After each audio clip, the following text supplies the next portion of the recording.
Hello everyone and welcome to County Perspective. This show focuses on Frederick County government, local programs and events, and the Frederick County community. I'm your host Brandon Rosa and thank you for joining me. Now, County Executive Jessica Fitzwater recently hosted several public information briefings, so let's dive right into those as we begin this episode with our top news stories. Frederick County Executive Jessica Fitzwater announced $1.2 million in community partnership grants to 32 local nonprofit organizations. The competitive grant program supports initiatives in 4 key areas: homelessness and housing, public health, quality of life, and the arts. Funded projects include home repairs for low-income seniors, veterans, and people with disabilities, as well as life skill programs for youth experiencing homelessness and access to medical and dental care for underserved residents. Frederick County truly is fortunate to have such a large number of nonprofits working to address the needs of our community. A total of 61 grant applications were submitted. Awards were recommended by independent review panels. The full list of recipients is available at frederickcountymd.gov/CPG Awards FY26. Final awards are subject to budget approval. Frederick County held a public information briefing to highlight key takeaways from the 2025 Maryland General Assembly session. County officials monitored over 3,000 bills and successfully secured major wins, including $16.5 million for school construction and multi-year funding to expand a portion of US 15. The county advocated for 5 legislative priorities and testified on dozens of bills. Highlights include progress on building safety standards, background check efficiency, and a statewide study of the Family Connects program Frederick County uses to provide home visits by nurses to newborns and their mothers. Residents were encouraged to connect with their state delegates, whose decisions directly impact local services. More information is available at mgaleg.maryland.gov. Frederick County Council members wrapped up a 2-day budget workshop where they reviewed funding requests from county departments. The sessions gave leaders a chance to justify new staff positions, equipment, and program needs. One of the things in our process we have the ability of doing is cutting things. And so this gives those departments an opportunity to justify or give rationale for why those additional positions or vehicles or whatever it might be are necessary or a good thing for their departments. The workshops come ahead of the Council's upcoming vote on the budget and property tax rate. While the proposed rate remains unchanged from last year, rising property assessments mean some residents may still see higher tax bills. Council members can submit budget amendments to adjust funding levels. Each proposal will be subject to a vote with the final version of the budget. The final budget vote is expected later this spring. The second week of April is recognized as the National Public Safety Telecommuters Week.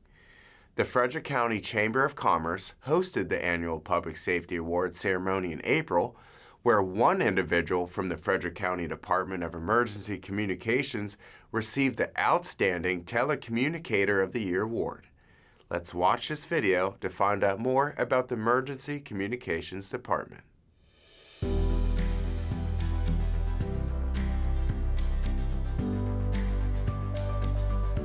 The Frederick County Department of Emergency Communications is powered by a dedicated team of 111 full-time professionals, serving as the critical link between the public and first responders.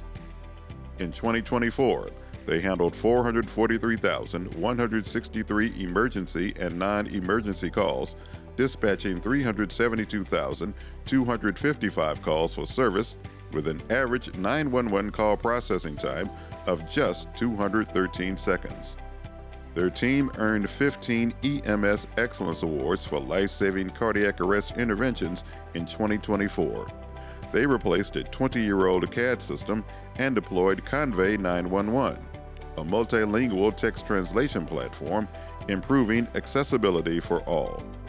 In addition to 21 new hires and 7 promotions, their staff completed over 2,500 hours of training. They do a great job to answer the toughest calls on people's worst days every day. They're often called the first responders, and we say that for a reason. We promote that for a reason. They are the calm within the chaos. They do a great job in answering phone calls in the worst scenarios during the worst incidents, and exemplify our one DEM mission. From the outstanding telecommunicator to the leadership award to the outstanding shift, they all exemplify exactly what we want for our entire division, for our entire Department of Emergency Communications, and really have shown and been inspiration to their peers, to their colleagues, and their stakeholders that they work with every day in the public safety world. We always want to amplify how important it is to have good public safety relationships and outreach to the community. And because we live here and we work here, and it's important to us too that these are our neighbors and our family that we're supporting. The Frederick County Department of Emergency Communications is always seeking talented and professional staff members, so if you're interested in public safety and helping others, just visit frederickcountymd.gov/70. Now it's time for a short break, but when we come back, we'll check out an episode of Farming Frederick that will have you hungry for a salad and more. See you soon.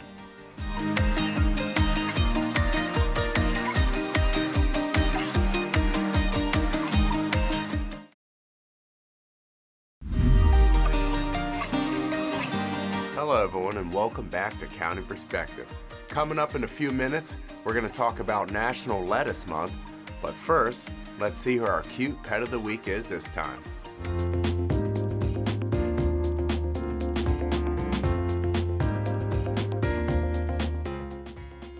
Shay is a friendly and excited pitty mix.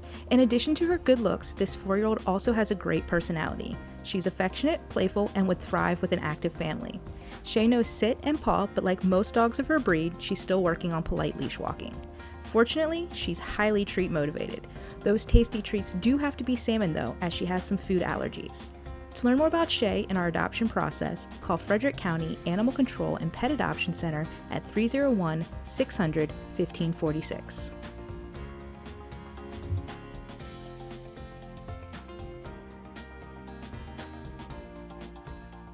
Did you know that May is National Lettuce Month? Now let us learn more on Farming Frederick, which features a local hydroponic lettuce farm. I'm Yvette Castillo, and I've never been on a farm before.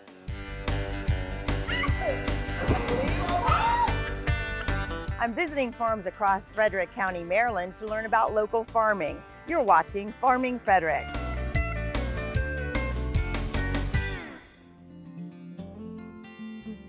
As of 2022, the United States has 2,370 hydroponic crop farming businesses. Right here in Frederick County, there are only 2. One hydroponic farm that grows sprouts and one that grows a variety of lettuce. 90% of the leafy greens consumed in the United States are grown in California and Arizona. So it is important that Frederick County has leafy greens right here in our backyard for freshness.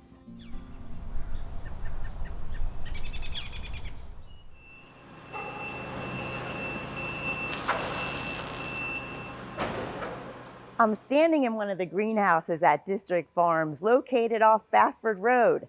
I'm about to meet co-owner Ollie to learn how they grow lettuce with hydroponics.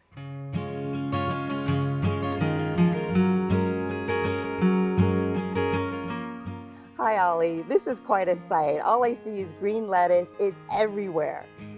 So what is a hydroponic farm? Well, a hydroponic farm such as ours, at least on a commercial scale, is one that can reuse pretty much all the water that gets pumped out to the plants and a closed loop system. And very often, hydroponically grown leafy greens, or frankly any fruit or vegetable, is grown indoors in a climate controlled environment. Okay, and how many types of lettuce do you grow here? Well, we grow many different types. I've actually lost count at this point, but many of the types that we grow, at least the varying colors, the ones that are red and green and different types of those, we cut those and we package that as spring mix. And then another staple product that we grow is our butter lettuce, which is packed actually as living. So the root ball remains intact in a clamshell, so it can retain its freshness. So I've never been to a hydroponic farm before. What is the process? How do you grow the lettuce from start to finish? Sure. How do you do it? Right here, we're in our young plants area. So after we seed and we let the plants germinate for a little bit, we bring them out here for a couple weeks or a few weeks, depending on the season. They grow on these tables in the trays. And then after that, we actually take them and we transplant them into our what we call our growing troughs. And that's where they get the size, the long leaves, the nice vibrant colors. It takes a few weeks or a little longer on that, and then we'll take them off and we'll harvest them accordingly. And how many would you say that you grow? I mean, this greenhouse is huge. It looks like the size of a football field. Sure. How many do you grow in this space? Well, I think we calculated at a minimum. I think we're slated to grow at least 5 million heads this year, just this year alone. But it's probably going to be more than that, based on just the favorable growing conditions, Okay. late spring and into early fall. Okay. And then it's cold outside, but it feels very comfortable in here. There has to be a certain temperature for the greenhouse to? Yeah. We do control the climate as best as we can. In the winter, we'd like it to be warm, and then obviously vice versa in summer. To create the optimal conditions for our lettuce to grow. So it looks really clean in here and the lettuce looks clean. Is that one of the advantages of growing in a greenhouse? Yes. We get to shield our lettuce from animals, bugs, and the weather. Okay. And once you package everything up, do you ship the lettuce anywhere? Yeah, so we primarily ship out to the Baltimore Jessup area, the Philly market, and all the way up to New York currently. Oh, wow. Yeah, but we're looking to expand it elsewhere as well. Great, that's great. Well, thank you for having me at your farm today and sharing what you do here at District Farms. Thank you. Now, we all know how leafy greens are grown on a hydroponic farm right here in Frederick County. I don't know about you, but I'm ready to eat a salad. If you would like to know more about District Farms or any other farm in Frederick County, visit homegrownfrederick.com. If you like that, be sure to tune into the next County Perspective episode on May 16th. That episode will feature the newest episode of Farming Frederick.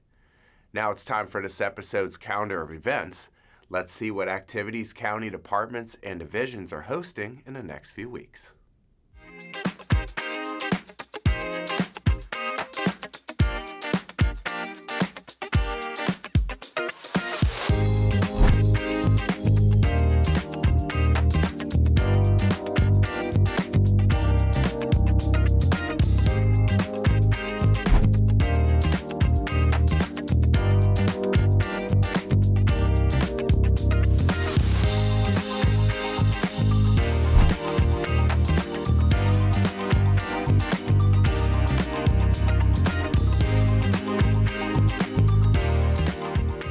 To find out more about future events and activities, just visit frederickcountymd.gov. Before we say goodbye, let me share with you some more good news.